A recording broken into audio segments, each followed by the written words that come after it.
ও চাচা, চাচা হ্যাঁ এরকম করে বইয়া রইছেন কেন এনে? মা গো, রোজা থেকে এই গরমে হাঁটতে পারি না। সকালবেলা কয়টা পান্তা পানি দিয়ে সিঁড়ি খাইছিলাম। পান্তা পানি দিয়ে সেরি খাইছেন কেন? আপনার খাওয়ার জিনিস কিছু ছিল না ঘরে? কিছু নাই মা গো, বুড়া মানুষ, হাঁটতে পারি না, মানুষের কাছে চাইতে পারি না। ওই যে যা দেয় কয়েকটা খাই। আপনার এটার মধ্যে কি চাচা? এটার মধ্যে মা গো কইও না, এটার মধ্যে আছে কয়টা, এই যে ওই পাশের বাসার এক দাদু ভাই দুইটা বিস্কিট দিয়ে গেছে ইফতার করবো। আর এই যে কয়টা চিরা আছে, তাও অনেকদিন আগের মনে হইতেছে আছে এখানে, ইয়েতে ইফতার করবো। আইসিরা বিস্কিট দিয়ে ইফতার করবেন আপনি?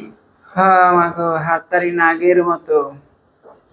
গাইস, আপনাদের বাড়ির পাশে এরকম যারা অসহায় মানুষ আছে, আপনারা তাদেরকে সহযোগিতা করবেন, তাদের পাশে দাঁড়াবেন। যারা বিত্তবান আছেন অবশ্যই চেষ্টা করবেন অসহায় মানুষের